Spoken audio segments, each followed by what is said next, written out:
esta es la última clase. No, de aquí en más podemos seguir, continuar, digamos, a través de internet.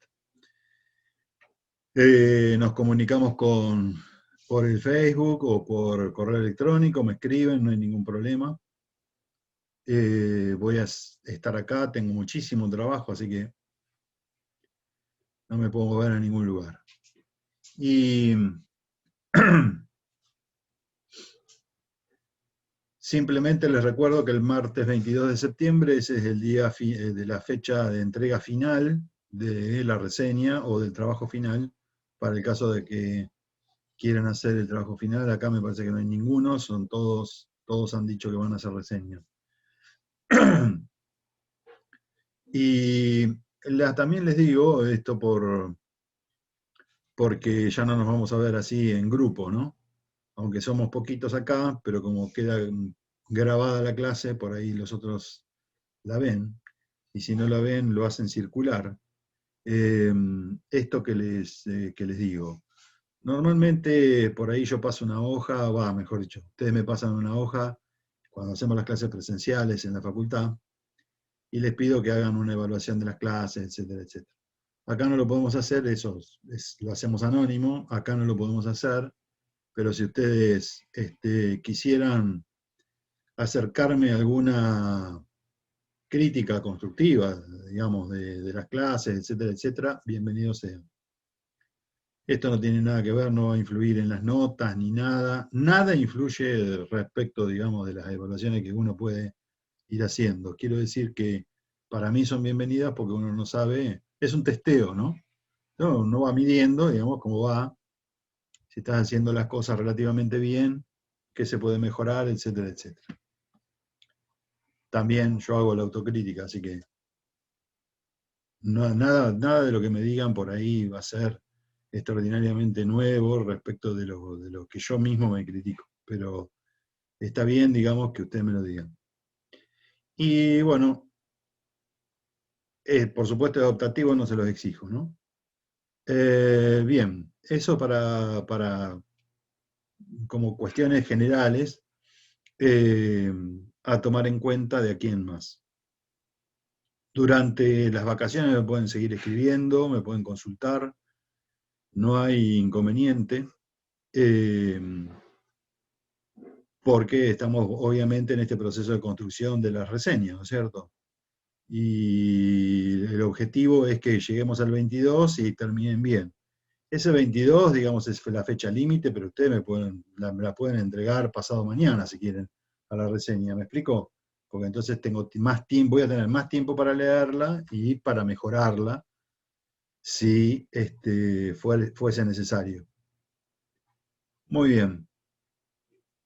Estuvieron viendo, bueno, Pancho estuvo mirando ahí, me puso que estaba buena la página, ¿no? Es una página muy simple, muy sencilla, ¿no? Es simplemente para el objetivo que nos hemos fijado, que es ese, ¿no? Voy a ir colgando las reseñas allí. Hay una dirección de correo electrónico al que pueden escribir cualquiera, y bueno, ahí pasamos el filtro, digamos, y vemos si es pertinente o no colgar los comentarios, que pudiera ser de ahí en más, digamos, el público a lo que ponemos ahí. Lo que está puesto ahora es todo de prueba, obviamente. Espero que nadie se lo tome totalmente en serio, porque justamente estamos probando, ¿no? Y no he tenido tiempo ni siquiera de ir a poner, digamos, páginas de prueba o estas cosas donde están en prueba. Todavía no lo puse porque no tuve ni tiempo de hacerlo. Bueno, pero vamos bien. Eh, por lo menos tengo trabajo, tapado de trabajo. Muy bien. Vamos a las 3 o 4 cosas que por ahí nos quedaban en el tintero del desarrollo de las clases teóricas. Simplemente para marcarles algunos hitos y algunos hechos, otros son acontecimientos, en el sentido de que van haciéndose, se van desarrollando. Eh, de esta segunda mitad del siglo XIX. Nosotros señalamos la clase anterior, hablamos un poquito de esa década en la que se produjo la secesión de Buenos Aires de la Confederación Argentina. Hablamos un poco también de la Guerra del Paraguay, que se da en el marco ya de la presidencia de Mitre y también de Sarmiento, pero en el marco, digamos, de la Organización Nacional. Se llama este periodo la Organización Nacional. ¿Cuándo comienza esto? Bueno, después del pacto implícito, digamos, entre Urquiza y Mitre, de la unificación nacional, ¿no es cierto? En el 62 se reforma incluso la Constitución y ahí hay una ley de presidencia que, digamos, implicó la elección de Mitre, ¿no?, como presidente de la nación. Entonces, ahora comienzan, digamos, las tradicionales y casi denominadas presidencias históricas. La de Mitre, la de Sarmiento y la de Avellaneda. ¿Qué pasa en estas tres presidencias? Además de la guerra, lo vemos en la práctica materializada la ideología del progreso. Porque son gobiernos, digamos, en términos generales, influenciados por un liberalismo económico, que sin embargo, digamos, pretende ser o retomar, digamos, un costado muy utilitarista, porque era preciso, y esto viene ya de la década del 20, del mismo siglo XIX, era evidente que había que llevar a la práctica, materializar algunos avances, ¿no es cierto?, que proponía, digamos, el liberalismo como mejora de la sociedad, para lograr, mejor dicho, que la población asumiera que esta forma de gobierno, esta república liberal, era precisamente potable, ¿no? Y pudiera ser querible, hacer que la gente, digamos, trabajara para que esta república pudiera progresar. Pero obviamente estas cosas no son absolutamente lineales, porque en el camino hay una serie de acontecimientos que hacen que las cosas no fueran, digamos, tan sencillas. Digo porque hay levantamientos, ya conocemos todo eso, hablamos la clase pasada, incluyendo la guerra, una guerra que se extiende en el tiempo bastante y que genera, digamos, o entorpece, digamos, estas ideas que quieren llevarse a la práctica. Digo, les pongo un caso para que se den cuenta. En el año 1857 todavía no está, digamos, constituido toda la República Argentina, porque todavía no se ha llevado a la unificación. Se inaugura el primer tramo del Ferrocarril del Oeste, que va a ser el primero que se establezca en la provincia de Buenos Aires, que hacía nada más que 10 kilómetros entre Buenos Aires, o sea, entre lo que hoy es Plaza Miserere, el 11, y Floresta. Y eso, digamos, obviamente que fue anunciado con bombos y platillos, porque justamente ahí estaba el avance, digamos, del cual hablaban, digamos, esta cohorte, esta élite dirigente, ¿no?, que gobernaba el país. Y lentamente ese ferrocarril va a ir avanzando hasta que definitivamente después se termine vendiendo, digamos, a capitales privados, capitales extranjeros, ¿no? Porque este ferrocarril va a ser del Estado, con capitales mixtos también, pero como avanzaba tan lentamente, ven la posibilidad de que, bueno, ahí uno se da cuenta, y esto es para que lo pensemos, ¿no? Cuando yo les decía que la provincia de Buenos Aires imponía, digamos, sus condiciones económicas y sus condiciones para el desarrollo capitalista, es un desarrollo capitalista que genera una acumulación limitada. No es el desarrollo capitalista que hace, digamos, que hacía por entonces la misma Inglaterra, ¿me explico? Hay una diferencia de escala tan abismal que el Estado argentino puede seguir construyendo ese ferrocarril, pero iban a demorar a lo mejor 40 años, me explico, en llegar, por ejemplo, a La Pampa.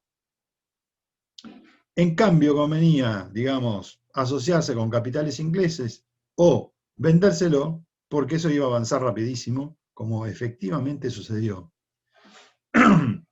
Y ahí está, digamos, la diferencia, digamos, en cuánto podía acumular ese Estado, digamos, cuánto podía obtener ese Estado y cuánto ya estaba acumulado en otro país, ¿no es cierto? Es más, para que el Estado pudiera avanzar, digamos, en la construcción de las líneas férreas, hubiera sido necesario endeudarse, contraer una deuda externa, hoy lo llamaríamos así, una deuda externa fenomenal, inmensa, digamos, para poder producir, digamos, lo que produjo la Argentina del momento, que fue generar una serie de condiciones estatales para producir un boom, ¿no? Un verdadero boom constructivo en materia ferroviaria. Eh, por supuesto, ya esto, digamos, llegando, digamos, a la década de 1890, ¿no? O incluso entrando en siglo XX, en 1914, para poner un punto que es importante porque en ese año se produjo un censo nacional, arroja unos números que son realmente extraordinarios para cualquier país americano, ¿no? En materia de los kilómetros de línea férrea construidos, ¿no? En nuestro país. Entonces quiere decir que, bueno, y obviamente todo esto está acompañado, digamos, también por un boom exportador de la Argentina, porque ahí es donde se ve, digamos, la impronta de la provincia de Buenos Aires, generando unas condiciones, digamos, de producción que son típicas de la pampa húmeda. Ahora bien, los que se terminan beneficiando, digamos, de este planteo de generar esta política económica también fueron las regiones del interior, en tanto y en cuanto el progreso le llega de alguna manera, ¿me explico? Le llega de alguna manera para producir un desarrollo económico local, de economías regionales, que obviamente favorecían a las oligarquías provinciales. Cada una de las oligarquías provinciales se van a ver favorecidas de este tendido de las redes ferroviarias, de la construcción de caminos, rutas, puentes y, por supuesto, en el área de las comunicaciones, el telégrafo, que fue fundamental, digamos, para conectar las diferentes regiones de nuestro país. A falta de internet, digamos, existía el telégrafo, ¿correcto? Y esto era un avance extraordinario para la época, porque mantener conectadas a través de un pequeño aparatito que emitía ondas e inmediatamente se recibía en otro lado, en otro punto, era un avance muy, muy extraordinario, ¿no? Hoy, obviamente, se hacen las cosas bastante más fáciles, pero por entonces eso era algo excepcional.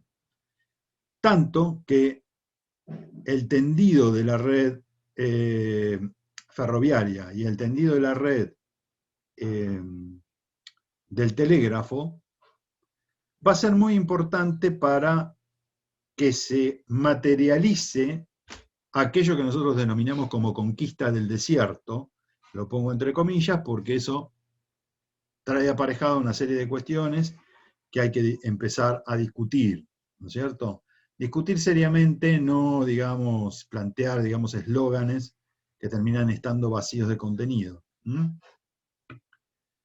Entonces, nos vamos a encontrar como uno de los hitos fundamentales de ese siglo, de esa segunda mitad del siglo XIX, pero sobre todo a partir del último cuarto, es decir, los últimos 25 años del siglo XIX, de la década del 70 en adelante, que van a estar caracterizados justamente por esas conquistas, ¿no?, a los desiertos, porque en realidad así, digamos, está caracterizado en la actualidad, ¿no? Los estudios actuales no hablan de una conquista del desierto, sino que habría que caracterizarlo como conquistas, y además a distintos desiertos, porque no es lo mismo, digamos, el desierto, digamos, que se planteaba, digamos, en el sur de la Patagonia después del Río Negro, al anterior desierto, digamos, de la Pampa Húmeda, o al desierto, digamos, mendocino, o de San Luis, o a otros desiertos que también han sido caracterizados así para dar idea de que no había nada, ¿no es cierto? Ahora bien, alguno se introdujo en la lectura de esta que yo les había dado, es escolar, Salomón Tarquini y Besú. Bueno, tienen toda una introducción, digamos, bastante larga, en la que los autores se dedican a hacer una crítica, digamos, a la historiografía pasada. Después hay un estado de la cuestión y dice, bueno, todo esto es lo que se viene diciendo, todo este es el material nuevo, ¿verdad? Y ¿qué podemos decir nosotros? Y en materia, digamos, de la crítica y para cambiar, digamos, el enfoque a una literatura que ya es clásica sobre la conquista del desierto, empiezan a cuestionar justamente los trabajos que se han escrito de 30 años para atrás. ¿Por qué de 30 años para atrás? Porque en los últimos 30 años hay pocos avances, ¿no?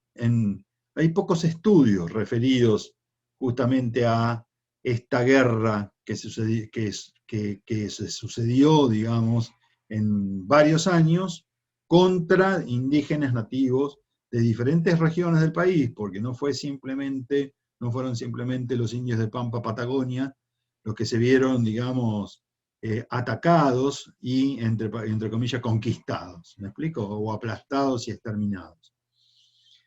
Entonces, lo primero que van a decir ellos es, bueno, en los últimos 30 años la literatura no ha arrojado demasiadas cosas nuevas y se sigue hablando de la campaña al desierto en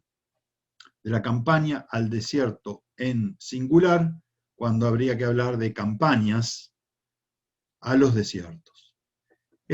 ¿Por qué campañas? Bueno, porque la campaña al desierto está muy teñida, digamos, por la impronta que le dio Roca, la personalidad de Julio Argentino Roca, a su campaña, ¿no es cierto? Pero no era su campaña, sino que fueron varias campañas, ¿no?, integradas entre sí, que arrojan como resultado, digamos, esa, entre comillas también, pacificación, ¿me explico? Y esa conquista definitiva, por decirlo así, de un territorio. Pero, sin embargo, no fue una sola campaña, fueron varias campañas. Es más, tampoco Roca, cuando inicia esta campaña del desierto, está solo, hay distintos coroneles, generales, que hacen, digamos, tienen a su mando una parte del ejército y van haciendo campañas, digamos, en distintos lugares. Esto de forma coordinada. ¿Y por qué llego a este punto de forma coordinada? Porque precisamente antes de producirse este proceso, esta guerra contra el indio, hubo que generar ciertas condiciones para que fuese exitosa, entre las cuales se cuenta el tendido de la red telegráfica. Por eso se los mencioné. ¿Por qué? Porque permitía coordinar las acciones del ejército. ¿Me explico? O sea, si no, antes había que mandar a caballo a alguien para decirle, che, a ver cómo hacemos acá, a ver la táctica, es esta, ¿no? La estrategia final será tal cosa, pero a ver cómo hacemos la batalla, cómo armamos la batalla. ¿Cómo hacemos para que las tribus indígenas no se unan? Bueno, entonces coordinamos. Yo ataco acá, vos atacás allá, otro ataca en otro lugar. ¿Me explico? Entonces, todas esas operaciones, que yo no entiendo mucho, pero digo, lo he leído simplemente, pero todas esas operaciones tienen que ser más o menos coordinadas. Si no, digamos, pasa una cosa en un lugar a destiempo, la otra se produce 2 días después, 5 días después. Entonces, cuando las cosas son coordinadas, terminan siendo mejor. Por eso nosotros vamos a encontrar antes, con anterioridad, que las batallas demoraban mucho en realizarse. ¿Por qué? Porque había que coordinar un montón de cosas. Tal es así que ya tenían implícito, digamos, los mismos ejércitos, sabían, digamos, que tenían que esperar, digamos, a que todos se acomodaran, porque después lo que encontrábamos eran un ejército acá y el otro acá, y ¡pum! Chocaban. Y a ver quién salía ganando y quién salía perdiendo. Pero las cosas fueron avanzando de tal manera que nosotros no vamos a encontrar eso después, vamos a encontrar otras tácticas, ¿me explico?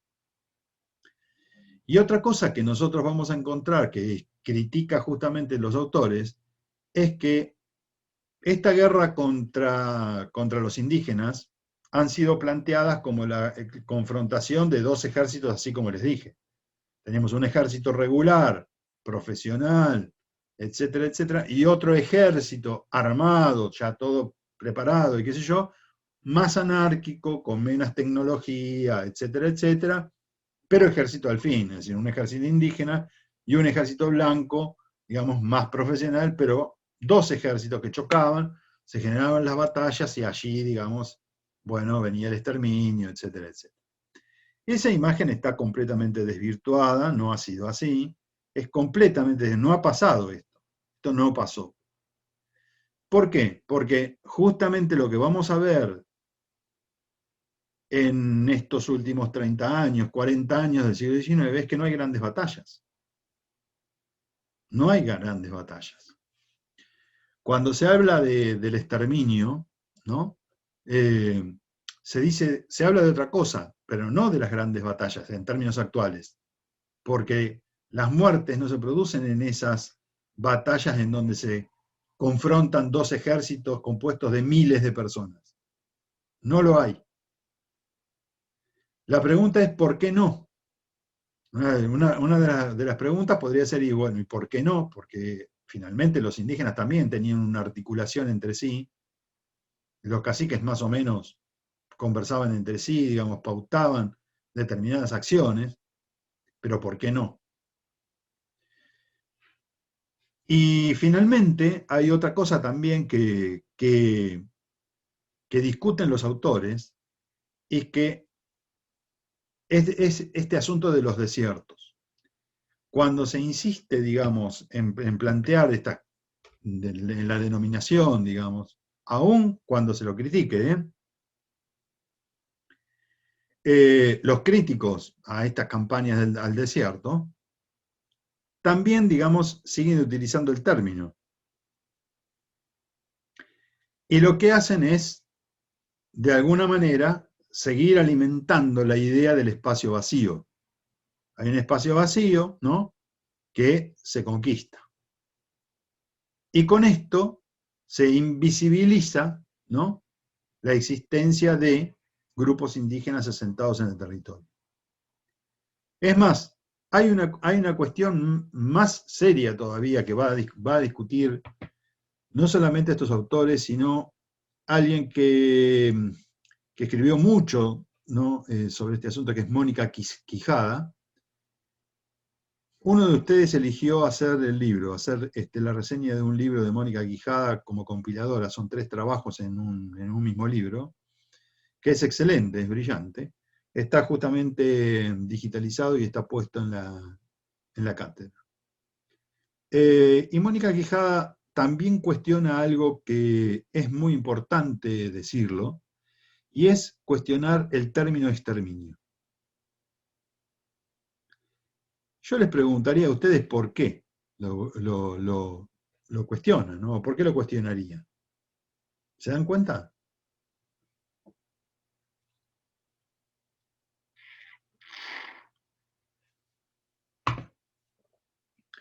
¿Qué nos da la idea de exterminio? Profe, puede ser parecido a la idea que se tiene de cuando llega, no sé, valga la redundancia y sacándolo de contexto, llega Colón a las Américas y hace el exterminio de todos los pueblos que había en ese momento y entonces lo ponen en ese nivel, a la campaña del desierto, que hacen un paralelismo. A veces hacen un paralelismo de esa naturaleza. Los autores acá dicen, por ejemplo, estos autores, dicen, bueno, ahí es estos paralelismos, estos anacronismos, estas cuestiones que se dicen en la actualidad, no llevan, digamos, a un conocimiento más exacto, más preciso sobre las problemáticas referidas al mundo indígena. El indigenismo en la actualidad, ¿no? Deja muchísimo que desear respecto, digamos, de los conceptos, de las ideas, de, de lo que pasó, etcétera, etcétera. Porque aflora, digamos, en todo caso afloran las reivindicaciones, afloran, digamos, una serie de cuestiones que son ajenas, digamos, al conocimiento histórico. O sea que son más problemas de la actualidad que no se resuelven, aunque haya una agenda indígena muy importante, aunque los últimos gobiernos hayan dedicado a eso, etcétera, etcétera, no terminan de resolver la cosa. No la resuelven porque no les da, digamos, no les da crédito político por eso, pero en realidad eh, podría resolverse fácilmente si lograran entre los partidos políticos, si se les puede llamar tales, ¿no? Partidos, estas ondas políticas que andan dando vuelta por ahí, se pusieran de acuerdo, podrían resolverlo fácilmente desde mi punto de vista, porque tienen las herramientas para. No lo hacen porque temen que uno les salte de acá, el otro de allá, el otro diga. Entonces dejan que todo el mundo diga cualquier pavada. Es la democracia, esto vendría a ser la democracia del silencio, ¿no? El que grita primero gana, porque los otros hacen silencio. No decimos nada, nos callamos la boca para que todo siga. Total, está todo bien. Mientras está todo mal. Y esto un poco, digamos, estos tres autores quieren decir eso. No se atreven a decir esto que yo digo acá con ustedes, pero realmente es así. ¿Y por qué es así? Vuelvo al término exterminio. Exterminio da idea de que se acabaron las poblaciones indígenas. O sea, si yo digo una población fue exterminada, bueno, listo, no hay más población. ¿Me explico? Pero esto lo dicen y lo plantean, por eso conceptualmente lo plantean no solo el Estado, los políticos, etcétera, etcétera, sino que hablan de exterminio hasta los propios indigenistas. Con lo cual es una contradicción total, porque si están exterminados, ¿y entonces quiénes son estos que están gritando? ¿Quiénes son estos tipos que gritan, que cortan una calle, que hacen un piquete, que vienen a Buenos Aires a reclamar lo que sea que reclamen? ¿Me explico? Estos que se denominan pueblos originarios. Entonces, ¿quiénes son? Si los exterminaron, ¿quiénes son? Están exterminados, no existen. ¿Me explico? Es como si los negáramos, los estamos negando con el término. Entonces, acá efectivamente hubo una guerra, que ahora en todo caso la caracterizaremos de otra manera, pero no fueron exterminados los indígenas, si no, no tendríamos los problemas que tenemos en la actualidad con estos denominados pueblos originarios. ¿Correcto? Ya tenemos ahí, digamos, algo que es importante de ser señalado. Y después cuando se refiere a que no existió una campaña, sino varias campañas, es porque efectivamente durante el siglo XIX, no solo en el momento, digamos, que se produce la campaña de Roca, hubo varias campañas, entre el 79, digamos, y el 85, por ahí, hasta la década del 90, hubieron varias campañas. Y las campañas no fueron solamente a Pampa, Patagonia, digamos, hacia el sur, sino que hubo campañas, digamos, en el interior. Al Chaco, digamos, hubo que exterminar, entre comillas, ¿no? Había que aplastar, digamos, las resistencias en el Chaco, había que aplastar, digamos, la resistencia en algunos lugares de las sierras de Córdoba, había que aplastar, digamos, en el norte también, digamos, algunas resistencias, ¿no? Y todo eso se da en el marco más amplio de campañas militares que se dan, digamos, en el territorio americano. Porque Chile también hizo lo mismo, Chile hizo lo mismo, Brasil hizo lo mismo con toda la campaña contra el Sertão, el llamado Sertão, ¿no? Hay una novela magistral, no sé si la conocen, que es La Guerra de Canudos, sobre la Guerra de los Canudos. Es una novela, pero es muy buena, es una novela histórica que cuenta, digamos, justamente eso, ¿no? Que es de Vargas Llosa. Es impresionante. Es una de las mejores novelas que he leído, digamos, en los últimos tiempos. Históricas, quiero decir, ¿no? Que cuentan, digamos, cómo fue esa guerra. Y es impresionante, porque además lo ha hecho con mucha certeza, digamos, con mucho dato histórico, ¿no? Bueno. Y se nos va a cortar ahora un cachito, así que corto ahora, ¿no es cierto? Volvemos un ratito. Bien, les decía entonces, digamos, que de manera paralela o sincrónica, digamos, están ocurriendo una serie de guerras también, digamos, en contra de los pueblos indígenas, en el resto del continente americano. También, por supuesto, se está produciendo la conquista de la llamada conquista del oeste, del lejano oeste, ¿no? En paralelo a la guerra con México, que va a sostener, digamos, Estados Unidos con México, contra México, ¿no? Entonces, todo esto, digamos, se encuadra dentro, digamos, de una estrategia, ¿no? Más general, digamos, de la élite dirigente del continente. Bueno, y que va a implicar justamente distintas formas, ¿no? De querer asimilar, digamos, a los pueblos indígenas, digamos, a la cultura del blanco o a la cultura predominante o dominante, ¿no? ¿Por qué digo esto? Porque, bueno, las cosas, el libro de Vargas Llosa es La Guerra del Fin del Mundo, se llama así, la novela, que trata sobre este asunto, ¿no? Que es la conquista final del Sertón, o Sertão, de ese territorio, digamos, brasileño, ¿no? Que estaba dominado, digamos, por las culturas nativas. Bueno, entonces, llamo la atención de esto porque cuando hablamos de campañas, no solo vemos que dentro de nuestro siglo XIX local va a haber diferentes tipos de campañas al desierto y en distintos lugares, sino que en el resto del continente también va a haber diferentes campañas en el sentido de políticas del Estado. Hoy le podríamos decir, bueno, ¿cuál era la política del Estado para con los indígenas? Bueno, hoy tenemos una, que yo la acabo de decir, digamos, hace un rato, ¿no? Este asunto de, bueno, sí, déjalo. Es una política. No hacen nada. Es una política del Estado. O hacen, sí.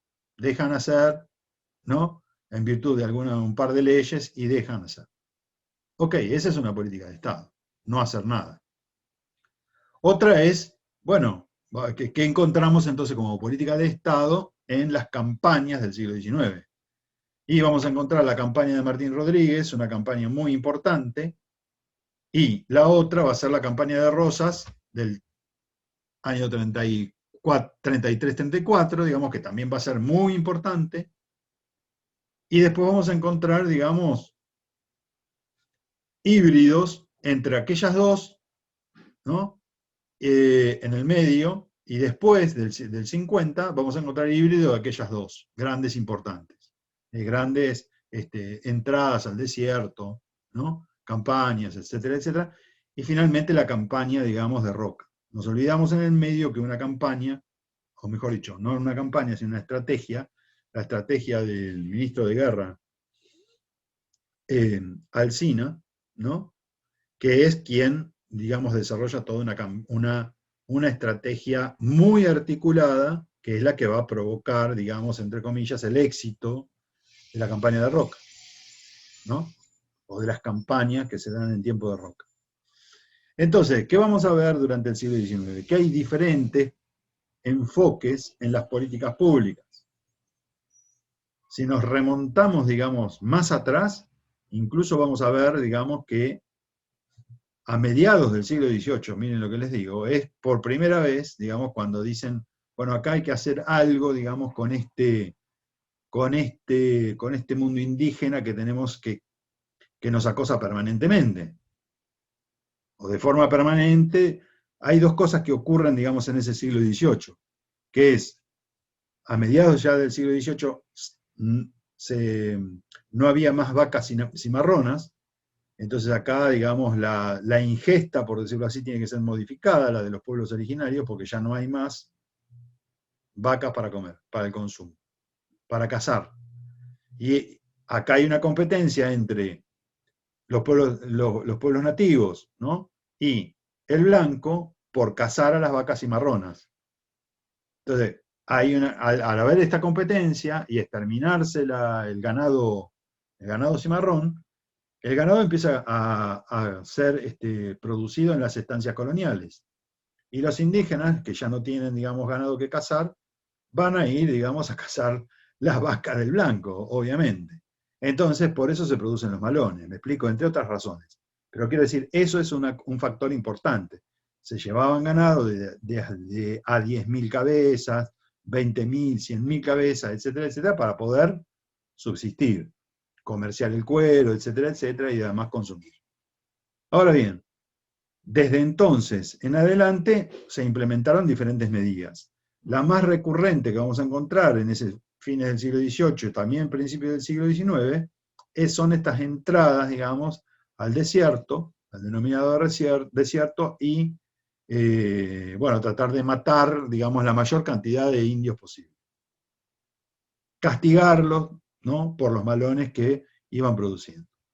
Y en el interín ir estableciendo, digamos, fuertes y fortines, ¿no?, para asegurar esas entradas, digamos, y sumar tierra, digamos, a la población blanca, para el cultivo y la ganadería, obviamente, para la ganadería fundamentalmente. Entonces, en esa estrategia de entrar y de generar, digamos, de tratar de consolidar las fronteras, una de las políticas era llevar colonos, ¿no? Colonos para radicarlos en el lugar y decir, bueno, ahora ya lo tenemos asegurado. Y consiguientemente había que asegurar, digamos, a esa población, digamos, que los malones no llegaran o que no terminaran muertos, ¿no? Porque muchas veces pasaba eso. Entonces, vuelta a lo mismo, ¿no? Para asegurar, digamos, esas fronteras, como la colonización no daba un resultado extraordinario, ¿qué pasaba? Vuelta a las entradas, digamos, para castigar, digamos, a los malones, ¿no? A los indígenas maloqueros. Bueno, muy bien. Entonces, o se combinaba la conquista con la colonización, o la conquista y el exterminio y nada más. Eso es lo que se buscaba, terminar con esto. Ahora, Martín Rodríguez introduce también, digamos, comienza a introducir, digamos, esa cuestión, digamos, de, bueno, acá, evidentemente, en el territorio blanco también hay indios amigos. ¿Por qué? Porque ya había, digamos, indígenas que estaban integrados al mundo del blanco. De alguna forma se habían integrado, ¿no? Tanto digamos, se habían resistido, pero la resistencia había llegado a su fin. Entonces, ya tenían incorporados incluso en las milicias que iban a castigar al mundo indígena, tenían también indios que trabajaban para el blanco, ¿no? Eran los que traducían, digamos, los que hablaban los dos idiomas, ¿no? Entonces, para parlamentar los utilizaban para conocer los caminos, es decir, los vaqueanos eran indígenas. Entonces, ¿y para qué? Para lograr encontrar, digamos, a las tribus, ¿no? Y ahí castigarlas, ¿no? Aplastarlas, matarlas. Entonces, había una integración ya, comenzaba, digamos, una integración bastante fuerte, que se va a terminar logrando con la política de Rosas y la política de indios amigos. ¿Cierto? Ahí vamos a encontrar como varios pueblos indígenas, varias tribus muy importantes, varios caciques se van a sumar, digamos, a esta política de indios amigos. Y esa política de indios amigos la va a utilizar por última vez, o uno de los últimos que la va a utilizar, el gobierno de Mitre, que preocupado por otras cuestiones, tal vez, ¿no? Como era la propia guerra del Paraguay, fíjense que los indios nativos de acá de la Pampa, los amigos, también quisieron sumarse a la guerra del Paraguay. Es decir, querían, bueno, nosotros también vamos a pelear en la guerra del Paraguay. Denos las armas, los uniformes, y nosotros vamos a pelear. La pregunta era, ¿por qué es esto, no? Bueno, porque también, digamos, el ejército para los indígenas era un factor de ascenso social. ¿Qué hace Mitre? ¿Y qué hacen, digamos, los militares de la época? Dicen, mejor no armemos a estos tipos, porque después se nos van a volver en contra. Entonces, no los vamos a armar. Efectivamente, no los van a mandar a pelear, digamos, a la guerra del Paraguay.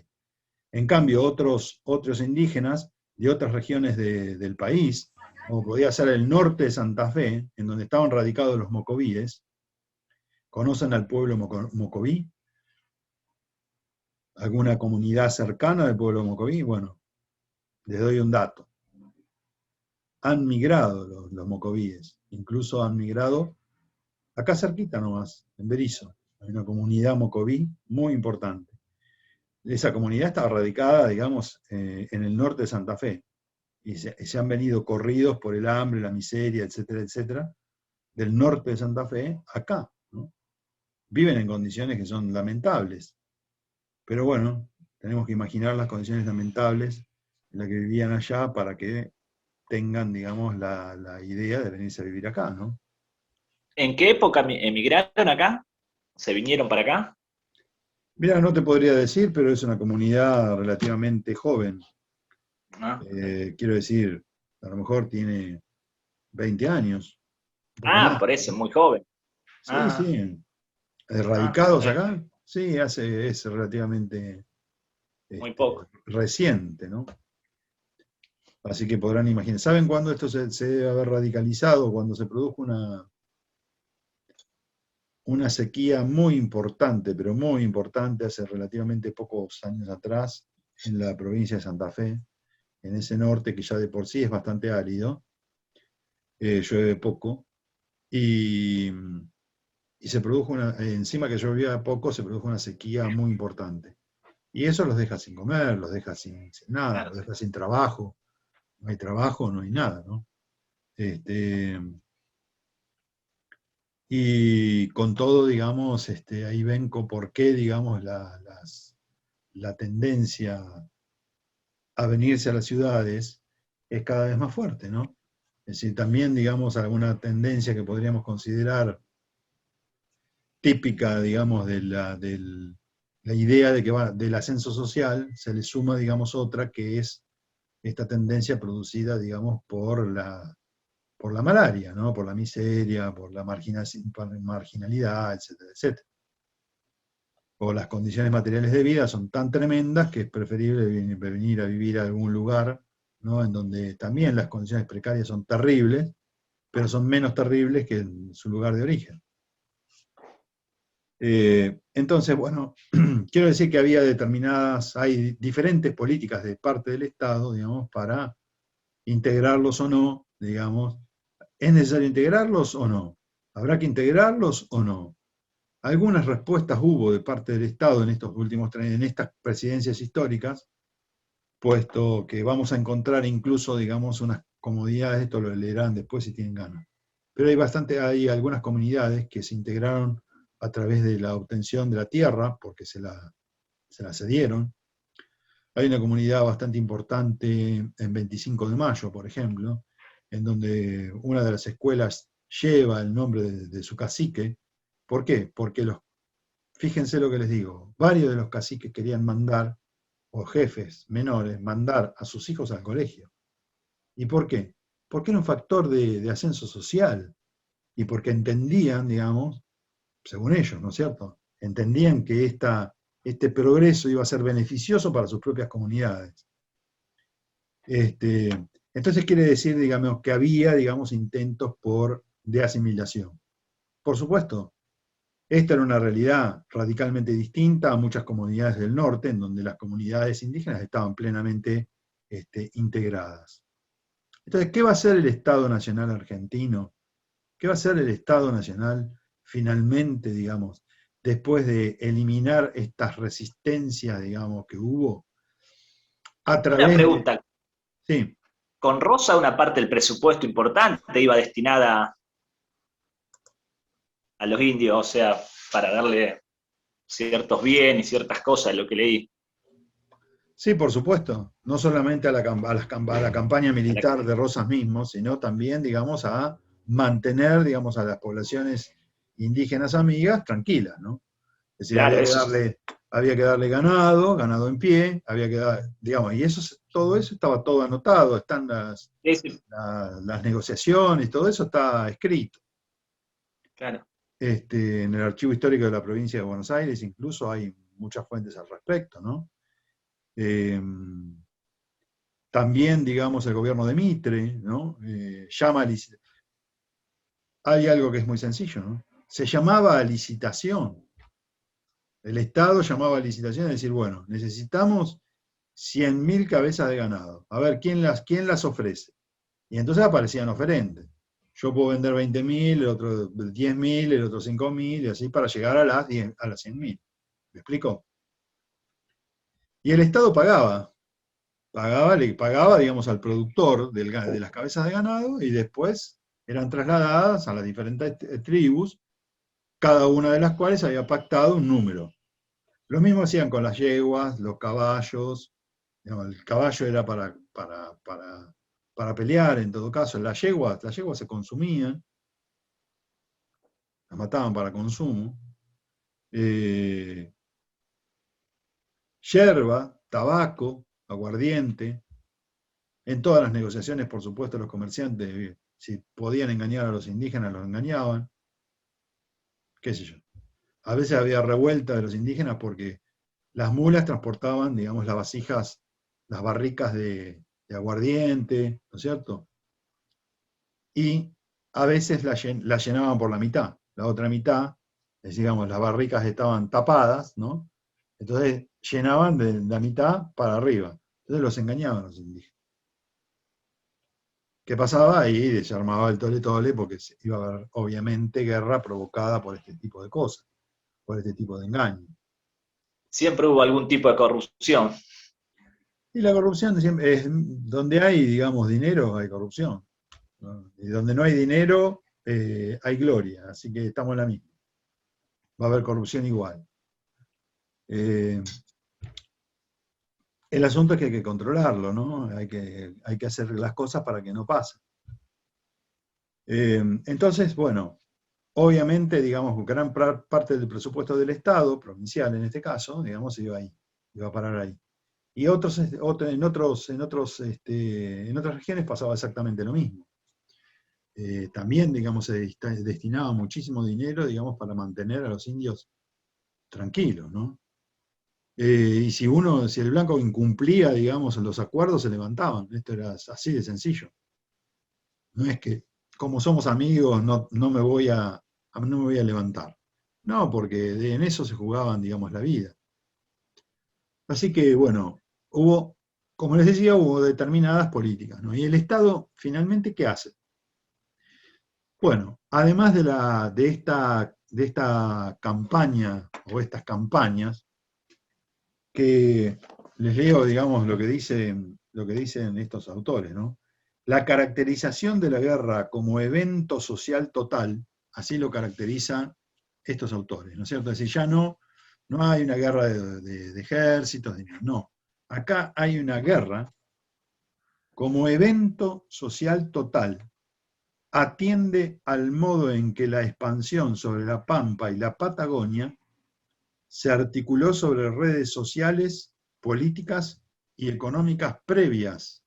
Es decir, que todo lo que yo les vengo contando fue dejando como un resto, ¿no es cierto? Digamos, un antecedente. Todos esos antecedentes fueron tomados ahora en esta guerra total, social total, ¿no? Para producir justamente un éxito. Bueno, políticas económicas previas y una textura poblacional preexistente y dinámica, ¿no? Es decir, los indios que están asentados, los indios amigos, los no amigos, los que están asentados, que ya tienen una manera de actuar y de luchar en contra, digamos, del Estado provincial, o de integrarse, cualquiera de las formas, que incluyó una multiplicidad de actores que exceden a los estamentos y colectivos considerados propiamente militares.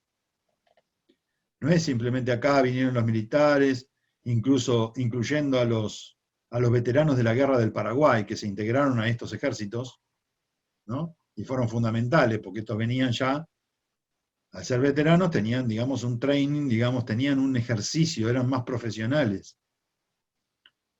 ¿no? Y se los integró aquí, y además también se les prometió, digamos, bueno, un poco de tierra le vamos a dar, etcétera, etcétera.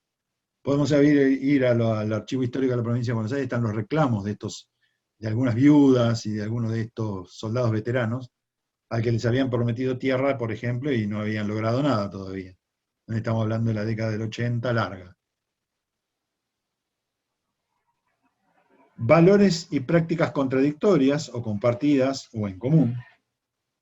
Y en el plano específicamente militar, las campañas tampoco supusieron un ejército o dos ejércitos puramente diferenciados, sino estructuras híbridas y relaciones previas entre tropas nacionales, milicias provinciales, vaqueanos y otras estructuras militares informales, indígenas y criollas.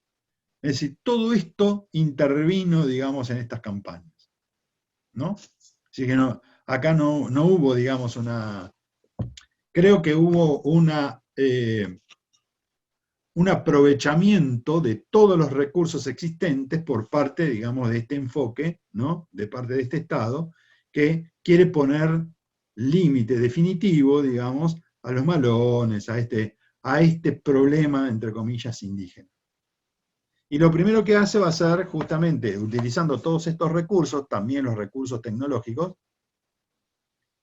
es implementar esta zanja de Alsina, la famosa zanja de Alsina, que todavía la podemos ver, y establecer, digamos, a lo largo de esta zanja, una multiplicidad de fuertes y de fortines, llevando población, ¿no? Se establecer un fuerte y por delante pasaba la famosa zanja, que trataba de impedir, digamos, el avance de los indígenas para este lado, ¿no es cierto? Es decir, suponía, digamos, que iban a defender mejor, digamos, esa frontera. Una frontera que llegó, digamos, a contener, ¿no?, unos territorios que para los indígenas, para el mundo indígena había sido vital, como por ejemplo las salinas, las aguas naturales de la zona de Guaminí, de las encadenadas, de una serie, digamos, de lagos y lagunas de la provincia de Buenos Aires, que ofrecían obviamente aguadas naturales para el mundo indígena, y que ahora ya no podían acceder. Lo fueron llevando, digamos, más hacia la cordillera y al sur, y esto implicó perder recursos naturales y por ende, digamos, un descenso poblacional muy importante, porque ya no podían mantener, digamos, tantas bocas. ¿Me explico? Es decir, ese avance no solamente implicó muerte por asesinatos, sino también implicó muerte por descenso demográfico. Y le cortó, obviamente, los circuitos comerciales de abastecimiento que implicaba justamente este lugar. Ese lugar de la zona de Guaminí, que si ustedes la ven en el mapa, queda bastante como en el centro, no de la provincia de Buenos Aires, sino en el centro, en el tránsito entre Chile y Bahía Blanca, por decirlo así, a esa altura, más o menos. Entonces vamos a ver, digamos, que ese circuito comercial que existía, digamos, en el mundo indígena que llevaba a Chile, ¿no? Y llevaban los cueros para Chile y al revés también para Bahía Blanca, para la zona de Bahía Blanca, se lo van a cortar. Entonces esta también fue una guerra, por eso hablan de guerra social total, porque incluye los aspectos económicos, no había simplemente aspectos militares. Cuando Roca inicia su campaña en el 79, muerto Alsina, la destrucción del mundo indígena era prácticamente total. O sea, que él fue, digamos, a ponerle más el moño, ¿me explico? Que a generar toda una serie de acciones militares que condujeran a la derrota de los pueblos indígenas. ¿Me explico? Realmente, si hemos de hablar, digamos, de la derrota del mundo indígena, se dio previamente. Ya estaban, por decirlo así, derrotados con anterioridad a la propia campaña de Roca. Perdón. Fue la frutilla del postre, Roca. Como, Damián, perdón, Facundo, que no te escuché bien. Fue la frutilla del postre, lo de Roca. Claro, fue ponerle, digamos, final, ¿no? Este es el final. Pero en rigor, digamos, bueno, todo lo anterior fue realmente lo que minó, digamos, fue minando lentamente la resistencia del mundo indígena. Es más, no hay grandes batallas porque precisamente esa población, ya de por sí bastante, digamos, no es la población, digamos, no, la población de la indígena de la Pampa Patagonia no era la población, digamos, del norte, del NOA argentino actual. Era una población mucho más densa esa del NOA. ¿Me explico? ¿Por qué? Porque ahí estaban las culturas mucho más asentadas, había otra dinámica poblacional, una densidad demográfica importante en el norte. Pero acá no. La densidad poblacional era, digamos, muy vaga, ¿no? Costaba, digamos, encontrar grandes nucleamientos. Entonces eso es lo que ocurre. Ya, si hablamos de todo lo previo, ¿no? Decimos, bueno, ya vuelve a bajar esa densidad poblacional como efecto de todas estas acciones. Ya para el 80, digamos, lo que van a encontrar es simplemente algunos indios ahí pobres, ¿no? Empobrecidos totalmente con algunas resistencias todavía. Hubo 2 o 3 batallas nada más. Y lo que pudieron reunir estos caciques no fueron más de 3.000 personas. Es una cosa, digamos, una población que está dando cuenta, que nos dice que eran muy pocos, ¿no? Y que las resistencias eran prácticamente simbólicas. Es más, hay acciones que consideraron bélicas de parte de algunos historiadores militares que no fueron justamente grandes luchas, fueron simples escaramuzas en donde el blanco entró a las tolderías y prácticamente los liquidó, sin resistencia. Los mató porque sí, digamos. ¿Me explico? Porque hay que justificar matanzas. Dice, bueno, hubo una lucha, hubo resistencia. Y no pasó nada, ¿no? Y como en toda guerra, pasa de todo, obvio. Hubo de todo, de todo. Y el ensañamiento con este mundo indígena obviamente debe haber sido feroz. También, por obra de los propios indígenas, también ensoberbecidos por la lucha y porque estaban peleadas entre sí. Esta era una cosa que también juega el blanco, ¿no? Señora, estos están resentidos entre sí, juguemos con esto, ¿no? Hagamos que estos se peleen entre sí, qué mejor. Lo que hace toda guerra, ¿no? Que es un desastre en este sentido. Y el saldo de estas campañas fue que precisamente van a sumar, digamos, a la producción una cantidad de territorio sumamente importante para provocar, digamos, que que se hable de la Argentina moderna, justamente en los años 80, ¿no es cierto? Y que conformen, digamos, a las distintas oligarquías regionales, ¿no es cierto?, de las distintas provincias, un entramado económico que les permitiera, digamos, seguir en la línea del progreso, que es lo que efectivamente va a ocurrir. Bien. ¿Preguntas? ¿Comentarios? ¿Discusiones?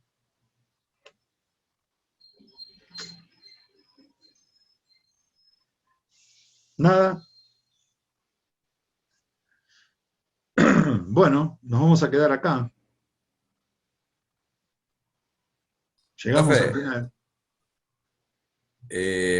entonces, en ese sentido, hay que hacer un revisionismo de la figura principal como se la tiene, o esa que vos habías dicho de que lo que se estudia y todo eso en cuanto al protagonismo de Roca y la campaña del desierto. Entonces, habría que sacarla un poco, la imagen de Roca como el principal, y hay que analizarla como que capaz es el que finaliza todo eso, o que aparece recién a lo último.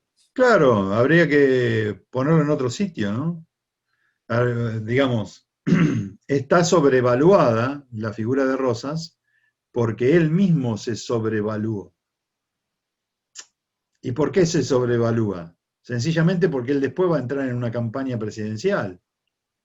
Es decir, se lo conoce más a Roca por la campaña que por las acciones de su presidencia, que fue 2 veces presidente, no una vez. 2 veces fue presidente. Y ojo, acá no estamos explorando la presidencia de Roca, pero si ustedes exploran mucho, o sea, si agarran un libro, cualquiera, para ver qué diablos hizo Roca en su presidencia, dejando de lado la campaña del desierto, en las 2 presidencias, se van a dar cuenta que debe pasar a la historia por todo eso, no por lo anterior. ¿Me explico? ¿Por qué digo esto? Porque vamos a suponer, ¿no? Es decir, esto fuera de cualquier análisis ideológico del asunto. O sea, yo puedo decir, mira, Roca está a la antípoda de mi pensamiento, de mis ideas, de mi ideología, lo detesto. Ok, listo. Ahora, vamos a ver. ¿Podemos decir que hizo algo en sus 2 presidencias?